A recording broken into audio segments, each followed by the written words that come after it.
Hey y'all, today I am going to show you how to make some Coca-Cola chicken wings. And honey, once you try this recipe, I know your family is going to want you to make it over and over again. It's so simple, but it has tons of flavor.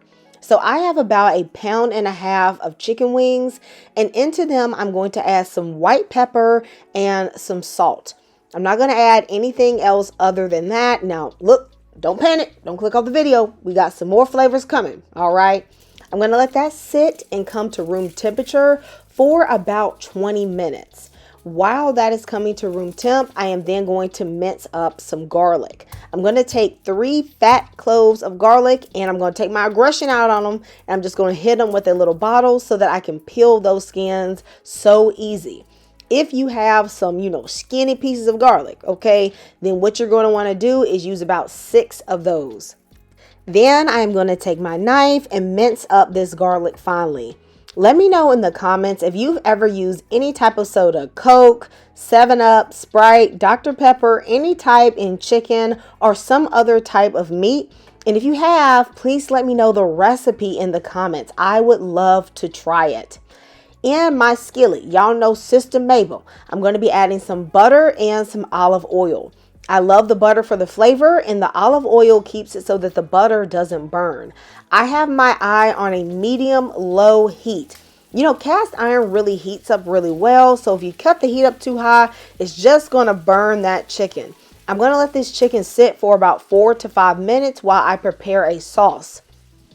I am using this Hawaiian barbecue sauce because I had it in my refrigerator, but really you could just use some ketchup. All right, so you could put in about 1/4 cup of that, as well as about 1/4 cup of soy sauce and a teaspoon of mustard. I'm using a whole grain mustard and a teaspoon of honey.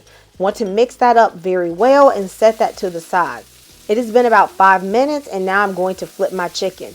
I know y'all see this chicken is very melanated, but it is not burnt. You're just going to have to trust me, because what it's going to do is add another layer of flavor when we cook this chicken and just kind of stew it just a little bit in this sauce. So I'm going to flip the chicken and I'm going to allow it to cook for another 4 or so minutes until the other side is browned.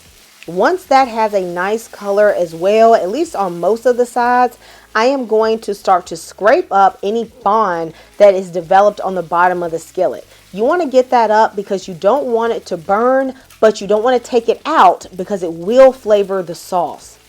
Then I'm going to add all of that minced garlic and I will mix this up for about 3 minutes or so, just until it's starting to get nice and perfumed. And at this point, I'm going to turn my heat down more to a low. So on an electric stove, that's going to be like a 3. Then I'm going to add my sauce and about 3/4 cup of Coca-Cola. You could also use Dr. Pepper instead.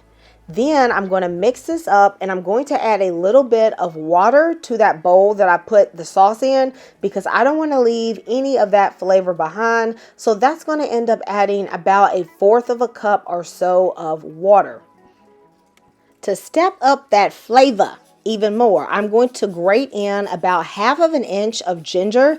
This ginger is frozen, so it is actually super easy to grate straight into this chicken. I'm going to mix everything up. I'm going to cover this and allow this to cook for about 25 minutes in total. While that's cooking, I'm going to prepare some potato wedges. These potato wedges are super simple. I just cut up some russet potatoes, season them with some olive oil, salt, pepper, rosemary, paprika, stuck them in the oven at 375 degrees for about 30 minutes and flipped them halfway through. Now, honey, I was really going for, like, you know how you go to Walmart and you got those potato wedges and then wings? I used to love getting that when I would go shopping with my mom.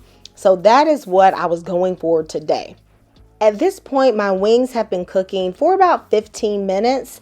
As you can see, there's still a good amount of sauce in here, and I want it to reduce more as well as continue to cook the chicken. So I'm going to allow this to cook for at least 10 more minutes. Since this top fits very loosely onto this cast iron skillet, the sauce is naturally going to evaporate and reduce around the chicken wings. If you have a very tight fitting lid, just place it on your pot partially open so that that steam can evaporate as it cooks. Once my sauce has fully reduced and the chicken is done, I'm going to toss some red pepper flakes on the outside. Don't skip this, y'all. Do not skip this. This is going to add a really nice little heat, but it's not going to be overwhelming, and it's going to give you that sweet and spicy vibe. You could also chop up some spring onions and add that too. I serve this with a sauce that I made from mayo, sweet chili sauce, and ketchup. Let me know in the comments what sauce you would use. I felt like it was so tasty with these wings as well as with these wedges. Guys, I love this meal. Let me know if you try it. I'll see you next time on Kamir's Kitchen. Goodbye and God bless.